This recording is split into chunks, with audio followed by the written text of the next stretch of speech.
Continuação da leitura do livro Infinitesimal, a teoria matemática que mudou o mundo, de Amir Alexander, o monge consciencioso. Cavalieri nasceu em Milão, em 1598, numa família provavelmente respeitável e talvez até nobre.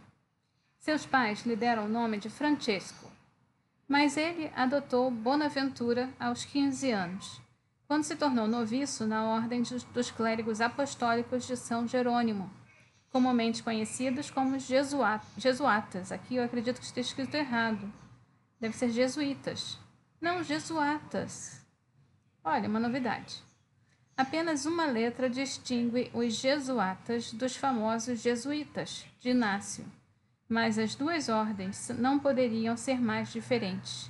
Enquanto os jesuítas eram uma ordem moderna, forjada no cadinho da crise da Reforma, os jesuatas datavam do século XIV e eram produto da feroz devoção das décadas que se seguiram à peste negra. Enquanto os jesuítas eram uma força dinâmica cujas escolas e missões abrangiam o globo, os jesuatas eram uma ordem italiana local, respeitada pelo seu trabalho com os enfermos e moribundos, mas carecendo totalmente da ambição dos seguidores de Inácio. A formação de um jesuíta, como vimos, podia levar décadas, enquanto o treinamento de um jesuata era muito mais breve. Em 1615, aos 17 anos, 2 anos apenas após entrar no noviciado, Cavalieri pronunciou seus votos e recebeu o hábito branco com cinto de couro escuro que o identificava como um membro pleno da ordem. Alguns meses depois, deixou sua cidade natal, Milão, mudando-se para a casa dos jesuatas em Pisa. Não sabemos se a mudança para Pisa foi ideia do Cavalieri ou de seus superiores, mas ela se revelaria auspiciosa para o jovem jesuata e para a matemática. Tenho orgulho e sempre terei, escreveu muitos anos depois para o colega matemático Evangelista Torricelli, que viveu de 1608 a 1647, de ter recebido sob a serenidade daquele céu os primeiros alimentos e elementos da matemática. O instigador do seu florescente fascínio pela matemática foi Benedetto Castelli, que viveu de 1578 a 1643, ex-aluno encorajador e amigo perene de Galileu, que na época era professor de geometria na Universidade de Pisa. Castelli apresentou Cavalieri ao trabalho de Galileu, tanto em matemática quanto em física, e no devido tempo ao grande florentino em pessoa. Em 1617, Cavalieri mudou-se para Florença, onde, auxiliado pela influência do seu patrono milanês, o cardeal Federico Borromeu, juntou-se ao círculo de discípulos e admiradores de Galileu na corte dos Médici. Com a sua ajuda, o cardeal escreveu a Galileu: Cavalieri atingirá aquele nível em sua profissão que já podemos perceber pelas suas singulares inclinações e capacidades. No ano seguinte, Cavalieri retornou a Pisa, onde começou a dar aulas particulares substituindo Castelli, que fora convocado à casa do grão-duque Cosme para ser tutor de seus filhos. Cavalieri agora era um matemático profissional, em tudo menos no título. Na década seguinte, porém, ficou dividido entre seu campo de escolha e seus deveres para com a ordem jesuata.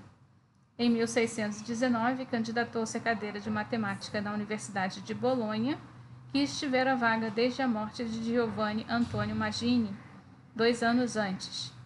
Apenas o apoio ativo de Galileu podia assegurar cargo tão prestigioso para um candidato tão jovem, mas Galileu parecia relutante ao intervir, de modo que a oportunidade se perdeu. Em vez disso, em 1620, Cavalieri foi reconvocado para a casa dos jesuatas em Milão, onde também se tornou decano do cardeal Borromeu. Longe do esplendor da corte dos Médici, Cavalieri descobriu que seus talentos nem sempre eram apreciados. Encontro-me agora em minha própria terra, escreveu para Galileu. Onde estão estes velhos que esperavam de mim grande progresso em teologia, bem como nas pregações? Pode imaginar com que má vontade eles me veem tão afeiçoado à matemática. Apesar de sua crescente imersão na matemática, Cavalieri era sério em termos de vocação religiosa. Dispôs-se a estudar teologia e logo recuperou o tempo perdido. Para grande admiração de todos, como resultado e também graças ao apoio do cardeal, ele logo ascendeu na hierarquia da ordem. Em 1623 foi nomeado prior do mosteiro jesuata de São Pedro, na cidade de Lodi, não longe de Milão. 3 anos mais tarde, foi promovido a prior do mosteiro de São Benedito, na cidade de Parma. Todavia, o tempo todo Cavalieri continuava a se empenhar para obter o posto de matemático profissional. Em 1623, renovou seus esforços para conseguir o professorado em Bolonha, mas o Senado bolonhês, embora não rejeitando sua petição diretamente, lhe pedia cada vez mais amostras do seu trabalho. Quando, em 1626, seu velho mentor, Castelli, foi nomeado para a cadeira de matemática da Universidade Sapienza, Cavalieri sentiu que era uma boa oportunidade.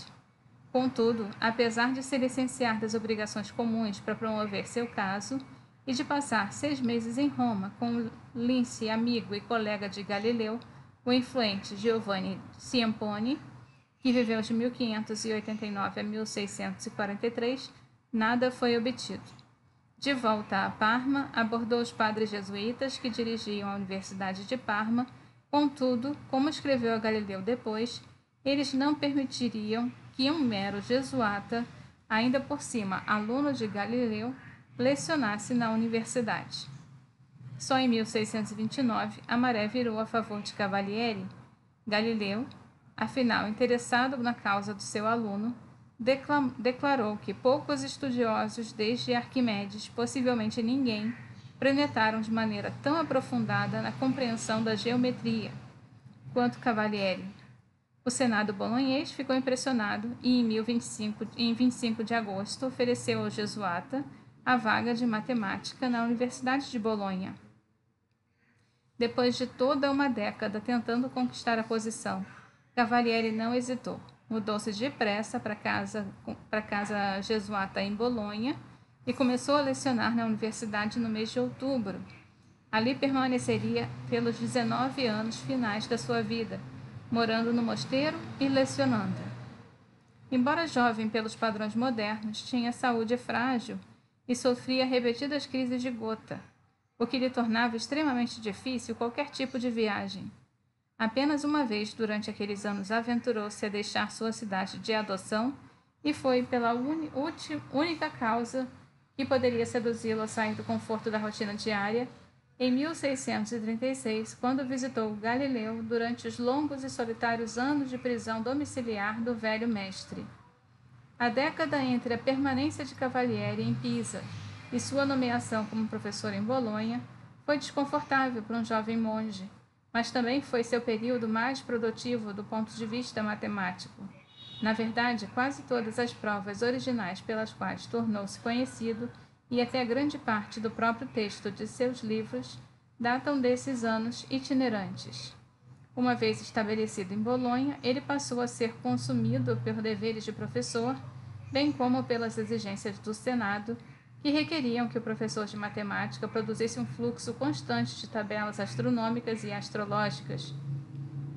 Mesmo assim, o industrioso monge conseguiu publicar O Espelho em Chamas, em 1632, Geometria por Indivisíveis, em 1635, 6 Exercícios Geométricos, em 1647, e essas obras, concebidas e em grande parte escritas durante os anos 1620, estabeleceram a reputação de Cavalieri como matemático e como principal proponente dos infinitesimais.